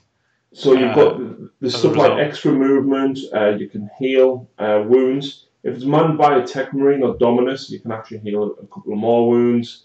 Any random number shot weapons always count as the maximum. So, I mean, realistically... Which is huge. It is. Put a Dominus in there, and you've got 12 of the plasma shots, and then give him the relic, even better. You've got 6 of the volcano cannons. You've got the full complement from the auto cannons. That is big. But you're not shooting for a turn. This is true. That's what you've got to weigh it up against. Realistically, I think mathematically it is actually better to shoot twice than lose all of that firepower. Even on a standard night, I mean, what have you got? You can't take a Crusader with a battle cannon and a thermal cannon which No, you've that got would have to been Gatling. cool if you could, because obviously 12 and 6 shots respectively would be pretty cool. But realistically, you're only affecting one, maybe two if you've got the Iron Storm missiles. Yeah. The only one that I would consider using on is the Dominus, because all of it, the Castellan, because all of its weapons apart from the Shieldbreaker missiles are random. Yeah. So that's the one that really would benefit from it. But whether you want to lose out on a turn of shooting, do you only get one benefit or do you get two? I think you only get one. Oh, you only get one, though. You can't heal some wounds and get the big shooting thing. No, you can also regenerate a Shieldbreaker missile. Yeah, so that's pretty good. So it's a bit like the Eldar Webway Gate. It looks cool. You want to like it, but probably not going to use it. I don't think you'll see it in competitive play. Let's put it that way. No. I'm sure there's plenty of friendly games where people are like, "Yeah, this is cool, interactive terrain piece that actually like works with my knights. That's cool." Well, beginning of the year when I did the narrative campaign between Admech and Tau with Lucy, we actually did an Imperial Knight game versus Tau before they got the Codex. Spoilers, she still tabled me. Yeah. But I actually built the Sector Mechanicus terrain in such a way that the knights were kind of stood in it, like it was kind of like a fueling station for them. And it looked awesome, it really did, but I don't think you're going to see this piece of terrain game-wise outside of fluff games. It's 80 points and you're losing a round of shooting. Yeah. If it had something like on the turn you dock it and still shoot, but you suffer -1, then yes, I would probably use it. Yeah, losing a turn in most games are 5 turns. That's pretty big. When you've got 4 or 5 models shooting, losing an entire turn, for me, it's too much. Yeah. So, stratagems. We've spoke about a lot of them already, so some of them we'll kind of just gloss over as we go through here. Rotate ion shields, same as the one in chapter approved, apart from 3 command points to do it on a Dominus. Yeah, it's expensive. And I believe that will stack with the Warlord trait Iron Bulwark. There's nothing that's been said so far to say it doesn't. Nope. So there's no reason why you could argue against it, really. Oathbreaker, which is the Shieldbreaker missile at characters. This one I think you'll see a lot of. Exalted Court. Make another knight in your army a character. Give him a Warlord trait. Yeah, see, that one is cool. You can't use the same Warlord trait twice, unfortunately. But there are a lot of Warlord traits that synergize very well. The one that boosts the charge distance or reroll charges, I think it was, for your allies within 6, and then you can give another one, the reroll hits or whatever. Mm-hmm. So yeah, there's a lot of them that work well together. So not being able to choose the same one for both your characters is not a huge disadvantage, really. I think with this one as well, you'll see a lot of people spending the command point to use the one that gives you a command point and a free reroll. Yeah, of course. Because essentially, you're getting a second character. You can then take a second relic, but you're still getting a reroll, but you're getting your command point back for spending that as well. Yeah, you effectively get a relic, but lose nothing. Or at least a relic slot. Of course, there is the one to take an extra relic, 1 command point, 3 command points for taking 3 altogether. There's the Ion Aegis, which is for the Dominus if they don't move, to give a 5-up invulnerable within 6. 2 command points, blow up on a 4+, which we mentioned. There's 1 command point. After fighting on a 4+ against infantry or swarms, the enemy suffers another D3 mortal wounds. There's 1 for Warglaives specifically. It's kind of like the Pack Hunter one from what Tau have with the Crude Hounds. if a Warglaive makes a charge, other Warglaives within 12 inches can then re-roll their charges, which is handy if you run a small pack of them. Yeah, it's pretty good. Helverins re-roll shots against flyers, 1 command point. That's a nice one. 2 command points to allow a knight to charge after they've advanced. That's the one for you, Gallant. Yeah, definitely. Sprint up the battlefield, advance, like you said before, 20-inch or 18-inch move, pretty much. Yeah. And then you charge and reroll charges if you've planned the right warlord traits or house rule. Definitely. Death Grip, we mentioned that's going to be fantastic on anybody with a Thunderstrike Gauntlet. Of course, Canis Rex will be able to use it. Combined with the Paragon Gauntlet, which does 8 damage. That's going to be horrible. It's going to be good fun. Yeah, definitely. I think if you hit something big with it, it'd be interesting to see how much damage it could do. Yeah, as long as you're lucky with your rerolls, it's potential to kill most things after you've done your damage from the gauntlet itself. You're probably going to be able to finish off most things. The next one, Devastating Reach, and I'm so glad they put this in, but I think this should become a standard one for most Titans. Yeah, this should not be a stratagem. This should be a rule. Yeah. Well, again, I can kind of understand that it's a stratagem, but I agree. Me and Phil did an Imperial Net Battle report when it first dropped, and he had a Zoanthrope on a building, and I was looking down at the building, and he was within an inch of us, but because his base was 3 inches above, that's right. And I was just like, I'm here, I could headbutt you, but I can't. Yeah. Pick you up and rip you in half, but you can't do it. Yeah, exactly. So basically, as long as they're within, I think it's 2 inches horizontally and up to 6 inches vertically of the base. Yeah, that's right. They can attack with their melee weapons, but not the stomp attacks. So a Crusader can't do this? No. Crusader, Dominus cannot do it. All the others can. As long as you've got a Reaper Chainsword or a Thunderstrike Gauntlet, you're fine. Yeah. Again, it's cool, but 1 command point when you've only got 6, it definitely should have been a rule or something additional. But like, why can't a Wraith Knight do that with a sword? Well, there you go. Another oversight that they've tried to fix, but probably not in the best way. It would be interesting if they put this in chapter approved, actually. Yeah. For anything with a Titan. Everybody who's watching, send them an email.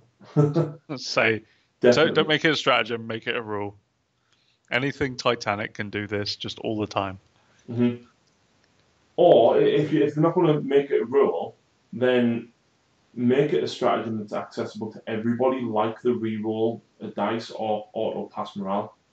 Yeah, definitely. Make it available to everyone. Obviously, see, the Storm Surge shouldn't get it because he hasn't got any fists.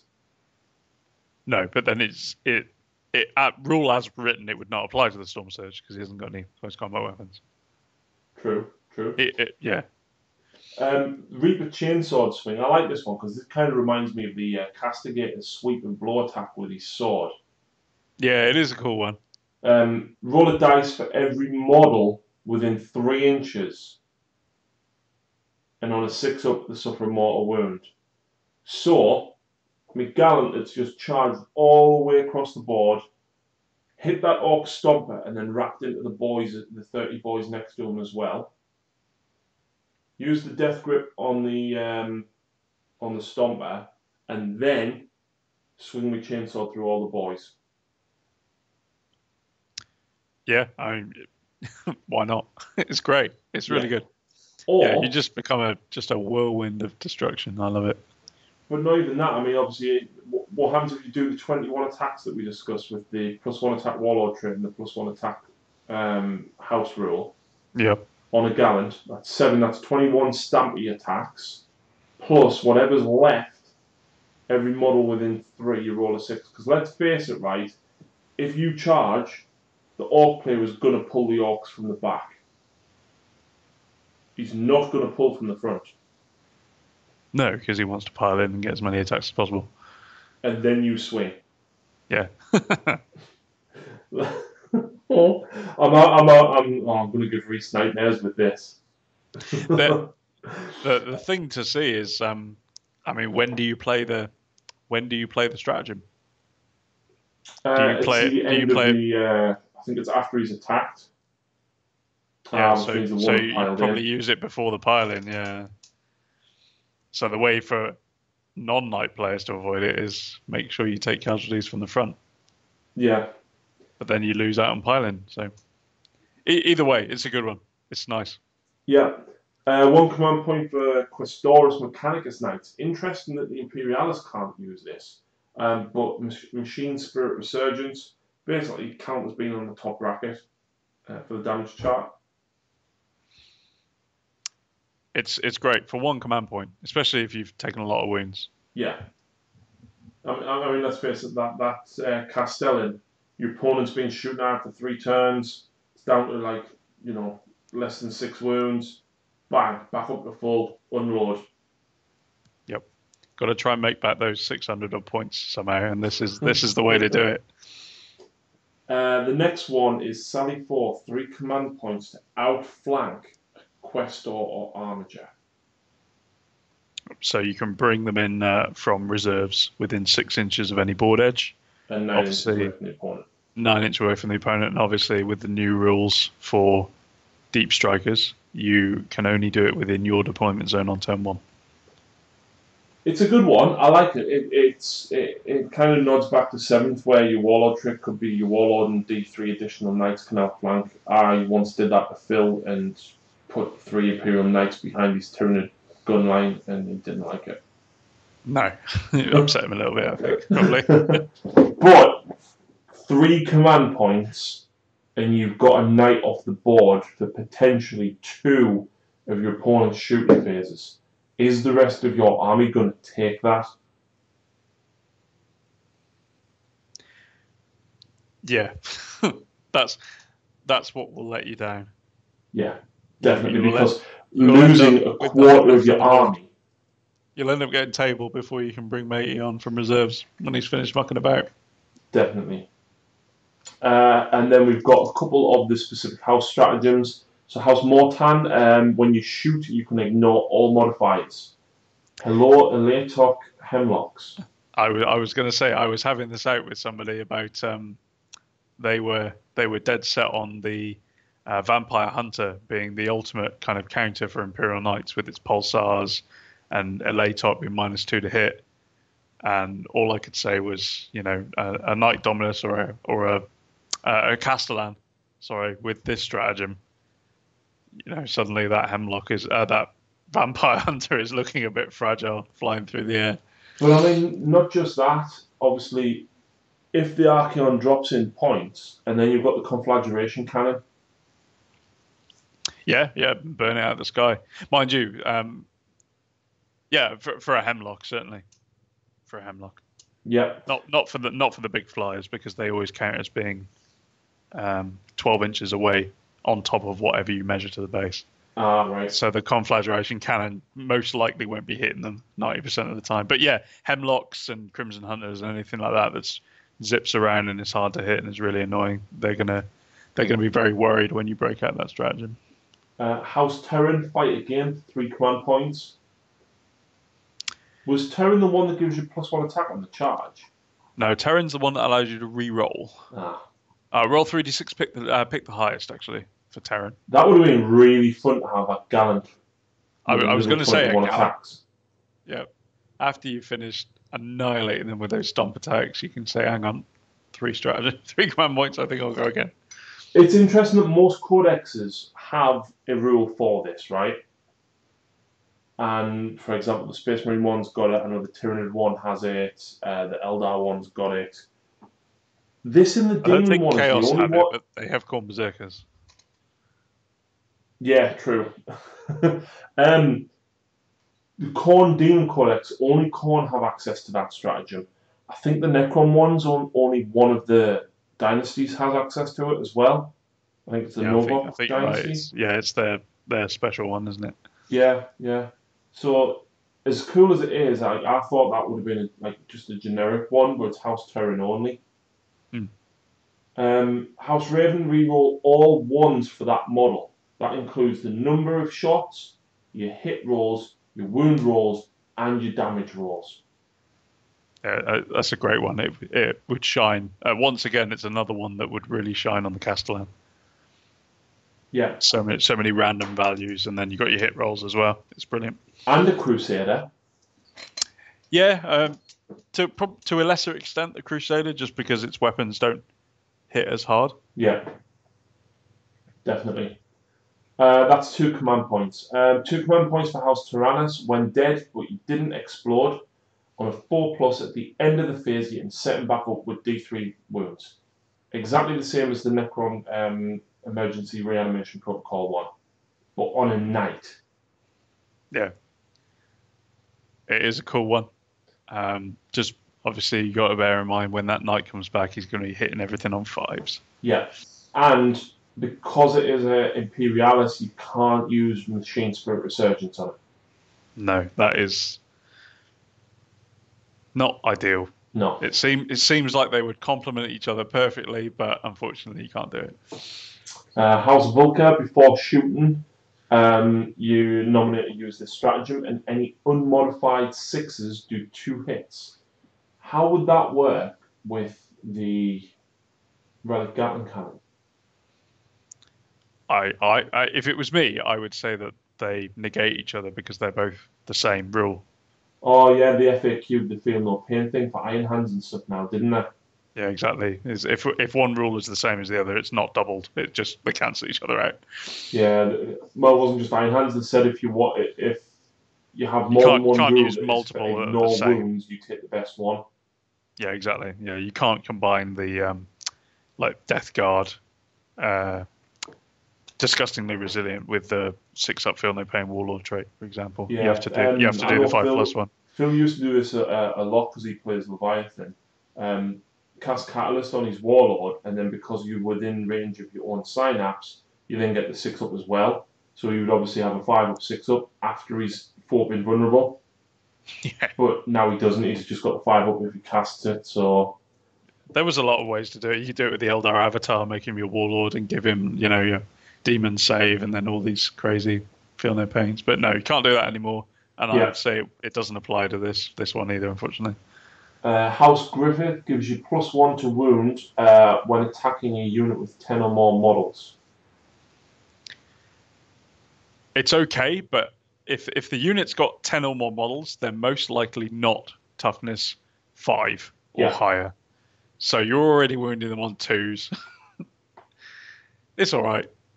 It's definitely unusual, because I can't think of any units off the top of my head that would be toughness 5 with 10 or more models, because bikers aren't going to be that.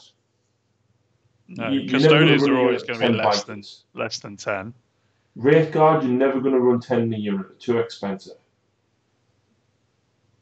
No. I literally can't think of a situation where that would help.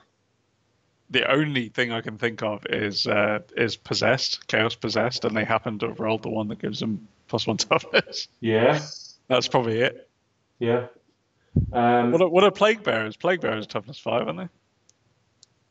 No, they're 4 base, but I think they can have a psychic power or something that makes them toughness 5. There's definitely something that can make them toughness 5, I think. I don't know whether it's Epidemius or one of the new characters.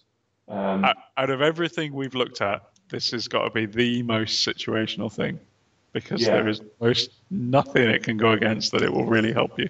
If anyone can think of a situation where this would work, please comment below, because I would love to know when it would work. I literally cannot think of anything. I can't think of anything that would make me think I'm going to spend a command point to do this. The only other thing that's almost as situational as that is the specific High Fleet Leviathan stratagem. You've got to have a unit within. You have to have a synapse creature in combat with a unit that is also within an inch of another synapse creature that can fly. Right. Okay. That's how Phil has pulled it off once ever. Yeah, it's crazy. House Crast, 1 command point. Essentially, they gain death to the False Emperor, but obviously the other way around. Basically, any 6s to hit generate another attack. It's a good one. I do like how crass they are. They do stand out to me as like one of the really nice choices. And for anybody that screams at me for running them, already painted, go and check battle reports out from like 3 years ago. Always House Crast. Yeah. It's cool. Again, Gallant, 21 stomp attacks, and 6s, you get even more. Lovely. Oh, God. Reese will hate me. Oh. And then 3 command points for Cadmus. Immediately after a unit sets up reinforcements within 12 inches, shoot it. So it's basically Auspex scan from the Space Marine book. But it is, but without the modifier. Yeah. But it's also 3 command points, and I think Auspex is only 2. Yes. So you're paying a little bit more, but there's no modifier. And with an Imperial Knight getting a round of shooting, it's a lot scarier than most Space Marine units. Let's face it, right? The biggest threat I see here is Space Marine Death Company jump packs with Thunderhammers. Blood Angel Death Company jump packs with Thunderhammers using the strategy, which name I can't remember, and I'm ashamed to admit it, where you roll 3 dice to charge. Yeah, well, the crazy stuff that Death Company get. It's mad. But yeah, being able to... That's just anybody with a jump pack, though. Yeah, being able to pump a round of shooting into them before they do anything is nice. Bloodletter Bomb with that 3d6 8-inch rerollable charge, which I failed. I actually lost the last game of 40k I played against a friend of mine who plays Khorne Daemons, and he did the Bloodletter Bomb, and I had no way to counter it. Just had to bend over and take that one, unfortunately. Yeah, I remember when the Demon Codex came out. I used the Khorne Daemons against Lucy's my Dark Eldar. Dropped 30 bloodletters 9 inches away. Horn gives them +1, so needed 8-inch charge. Paid 2 command points for the banner, so I was rolling 3 dice, needing an 8. Re-rolling because I had a character within 6 inches for Khorne. I rolled 2 3s and a 1, and then I re-rolled and rolled 2 2s and a 1. And I was just like, yeah. Then she charged Lilith Hesperat's skin, and she tore apart all the demonites over the course of like 3 turns. Just couldn't kill her. That's great. Yeah. Next one. Hawkshroud. After an enemy unit declares a charge against any Imperium unit, if a knight is within 12 inches of that unit, that knight can overwatch. For the greater good, but not Dirty Tau version. With a knight. Yeah. And then you get to charge in as well. Yeah. Effectively. You get a free charge against them. It's great. Yeah. Your opponent's really going to, they'll bring stuff up towards the guard blob or whatever that you've brought, and they're really going to have to think very carefully about their charges. The thing is as well, obviously, because knights can walk over infantry, you could technically walk over your own screen. Yeah. When you charge, yeah, that's right. You could just walk over your screen. You can walk over theirs as well. Yeah. And it's 2 command points. Yeah, it's very nice. Unbelievable. So, that pretty much wraps it up. We've talked for almost 2 hours about the Codex, but there's some massive combos. There's so much variance in the Codex, and so much of it is really cool. I mean, I felt like this after reading the Harlequin Codex. I was like, you know what, it's really cool, it's really fun, and there's so many ways you can play it. There's a lot of tactical aspect that's been given to knights now. and it's going to really make them a lot of fun to play. And I'm really looking forward to getting a copy of the Codex when it drops. Yeah, I'm really looking forward to this game against Admech to see how fast I can actually make it across the board. My game, of course, isn't. I haven't built combat knights, but I've gone. I've got an errant, I've got a paladin, and I've got a preceptor. So some combat, some shooty, but I'm looking forward to it, and I think I haven't had my knights out for a long time, and this is going to be fun, and I'm definitely going to try and challenge Reese. I've only got enough parts to make 2 gallants though, because I only bought 2 wardens because I bought the errant and paladin kit before the warden came out, so I can only build 2 gallants, but I'm still going to see what I can do with the Armored Warglaives, because what we also forgot to mention was you can make 6 attacks with the Armored Warglaives cleaver now. That's right, they've got two modes of fighting. You can either do the sweep or the strike. Yeah, because they definitely lacked anti-hardware, at least with the extra few attacks. It's beneficial. So, I'm excited to build my Dominus Knights. I don't know about you. I'm probably going to stick some magnets in the weapons, and I am absolutely having that harpoon dangling on a chain. It's got to be done, hasn't it? Absolutely. And do you know what? I think I've actually got enough Tyranid spares to pretty much fill half a Hive Tyrant. What? It's got hanging off. Yeah. It's gone fishing. It's catch of the day. Definitely. I love it. Right. So that's it, folks. Thank you very much for listening. I hope you've lasted till the end. So, of course, I just want to say thank you very much to the patrons that have supported the channel over the last few months and enabled me to keep up with the Codex release, because without you guys, keeping on top of all these releases that have been coming out thick and fast has been nigh on impossible. I'm sure Mike will agree with us. Yep, they are flooding the market at the moment, and it is fantastic to see. Space Wolves and Orcs next, I believe.